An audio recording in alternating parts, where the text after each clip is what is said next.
Somewhere in a galaxy whose light took hundreds of millions of years to reach us, a star wandered too close to something it could never have seen coming. Not a planet, not another star. A region of space so densely warped by gravity that light itself cannot escape it once it crosses the edge. And in the last moments before that star crossed a boundary of no return, it didn't simply disappear quietly into the dark. It was torn apart, stretched into a glowing ribbon of plasma millions of miles long, and consumed in an explosion so powerful that when the light from it finally reached Earth, it broke every record astronomers had for this kind of event. This is the story of one of the most violent things that can happen to a star in the entire universe, and the reason scientists are still trying to understand exactly what they witnessed. To understand how something like this happens, you first have to understand what a black hole actually is, because the popular image of a black hole as a cosmic vacuum cleaner, silently sucking up everything nearby, isn't quite right. A black hole is a region of space where so much mass has been compressed into so small a volume that its gravity becomes inescapable past a certain boundary, called the event horizon. Outside that boundary, though, a black hole behaves according to the exact same laws of gravity as any other massive object. A star can orbit a black hole for millions of years, the same way planets orbit our sun without ever falling in, as long as its orbit stays far enough away. The danger isn't the black hole's mere presence. The danger is what happens when an orbit brings something too close. And too close for a black hole is a very specific and very unforgiving distance.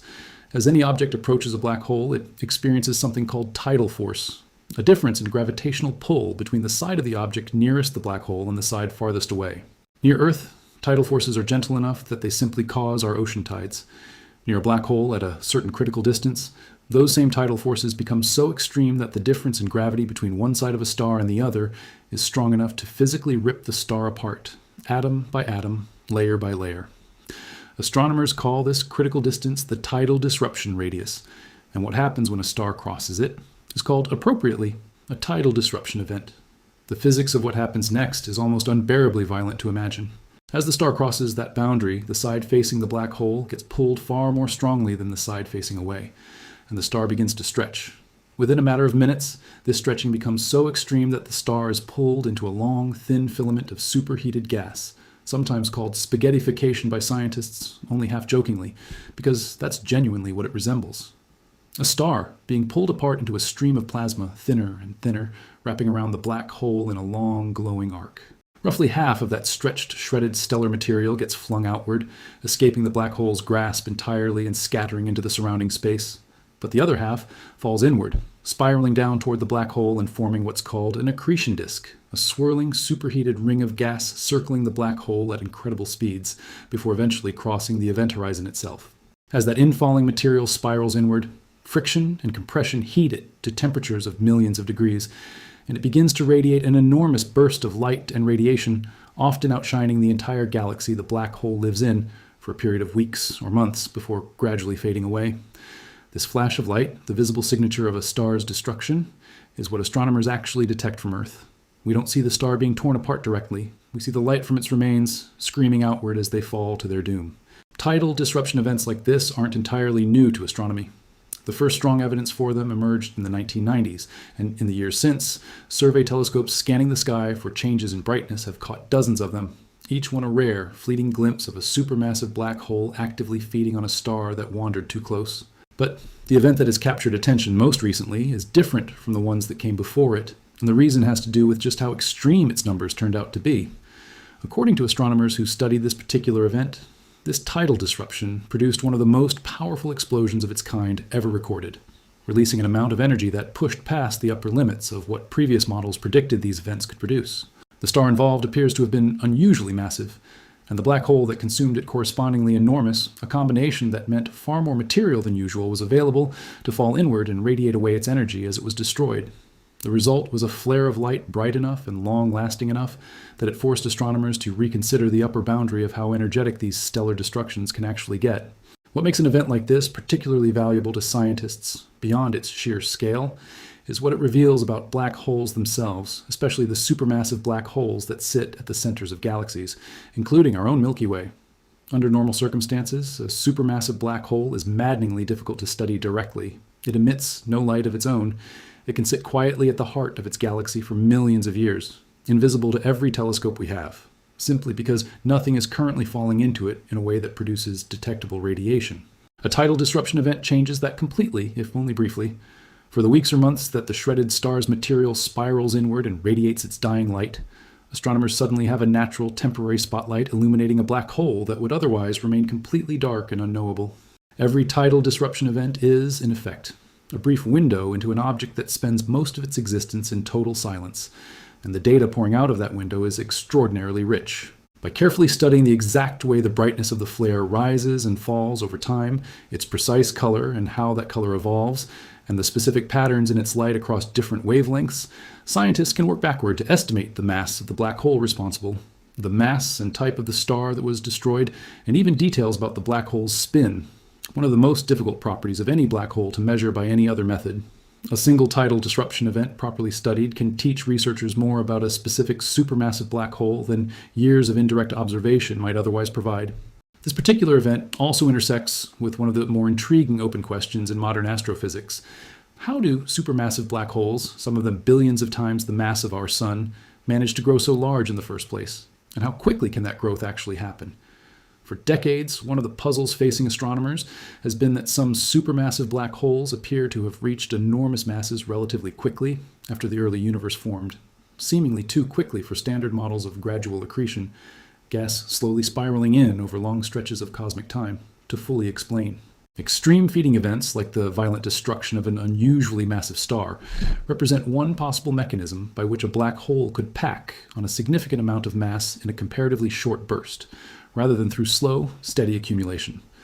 Studying an especially powerful, especially energetic tidal disruption event gives researchers a real observed data point for just how much mass a black hole can plausibly gain from a single dramatic feeding episode, rather than relying purely on theoretical extrapolation. There's also a broader question this kind of event touches on, one that goes beyond the physics of any single black hole. Just how common are these star-shredding catastrophes across the universe, and how often is a black hole actively consuming a star at any given moment, anywhere in the observable sky? Based on the current rate at which survey telescopes are catching these events, astronomers estimate that a tidal disruption event of some kind is happening somewhere in the observable universe on a regular, if infrequent, basis, though the vast majority occur in galaxies so distant that their light takes an immense amount of time to reach us, meaning we're really observing an ancient event whose glow finally arrived at Earth just now, long after it may have actually finished unfolding. In that sense, watching a tidal disruption event isn't just watching a black hole destroy a star. It's looking directly into the past of a galaxy that may look completely different today than it did when this catastrophic feeding actually occurred. It's worth pausing to genuinely absorb the scale of what's being described here. A star, likely far larger and hotter than our own Sun, existing quietly in orbit around a supermassive black hole for who knows how many millions of years, following what may have once been a stable path, until some subtle gravitational perturbation, perhaps the pull of another passing star, or a slow accumulation of small orbital shifts over cosmic time, nudged its orbit just close enough to cross the tidal disruption radius. From that moment, the star's fate was already sealed, even though the actual process of its destruction would still take time to fully unfold. As it approached the critical boundary, the star would have had no way of sensing its doom. Stars don't have any way to detect danger or attempt evasive action.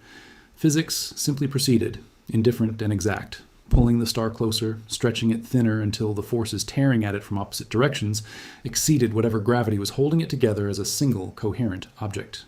And then, over a span of time that from our distant vantage point looks instantaneous, but that from a hypothetical close-up perspective would have unfolded over minutes to hours, the star ceased to exist as a star at all. It became, instead, an enormous stream of plasma glowing white-hot, wrapping itself into a spiral around the black hole that had claimed it. Some fraction of that material would eventually escape the black hole's pull entirely, flung outward to drift through interstellar space as an expanding, cooling cloud of shredded stellar debris, itself potentially detectable by radio telescopes for years afterward as the debris cloud interacts with surrounding gas. But the majority of the material, the part that fell inward rather than outward, would spiral down through the accretion disk, heating to temperatures far beyond anything achievable inside a normal star before finally crossing the black hole's event horizon and disappearing from our observable universe entirely. Its information, in the strictest sense that modern physics can define, gone from our side of that boundary forever.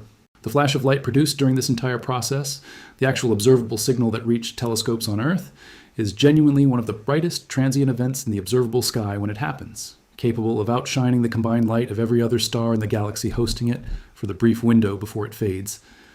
Astronomers who study these events describe watching the light curve, the graph of brightness over time, almost like reading a heartbeat, a sudden dramatic spike.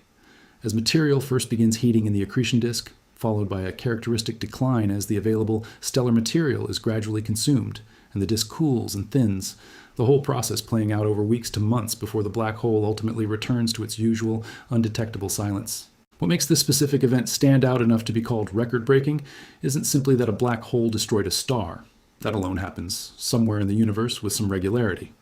What makes it remarkable is the sheer scale of energy involved, energy that pushed past what many existing theoretical models expected to be physically possible for this kind of event, forcing astrophysicists to reconsider the upper limits of their own equations. Extreme events like this one function as natural experiments, occurring at scales and intensities that could never be replicated in any laboratory on Earth, testing our understanding of gravity, of plasma physics, and of black hole behavior under conditions more extreme than almost anything else observable in the modern universe. And there is something quietly humbling in recognizing what this kind of event actually represents, cosmically speaking. Our own sun and the star at the center of any galaxy's black hole feeding event are not so different in the basic physics that governs them. Nuclear fusion, gravity, the slow burn of hydrogen into helium over billions of years. The star that met its end in this particular event lived a life not unlike countless other stars scattered throughout the universe until an orbit, shaped by forces set in motion long before, brought it close enough to a black hole that its story ended not with a slow fade into a white dwarf or a supernova, but with total violent disassembly, its very atoms peeled apart and flung into a spiral of light bright enough to be seen from hundreds of millions of light years away. Somewhere out there, right now, other stars are almost certainly orbiting other black holes on paths that will, eventually, bring them to the same fate, on timescales of thousands or millions of years that make any human concept of urgency meaningless. And somewhere else, a telescope on Earth, scanning the sky night after night for exactly this kind of sudden, unexplained flare of light, will eventually catch the next one. The next star meeting the same end, the next brief window into a black hole that would otherwise have remained silent and unseen. Until that happens, this record-breaking event remains one of the clearest, most extreme glimpses we've ever had into what happens when a star finally crosses the one boundary in the universe from which there is truly no return.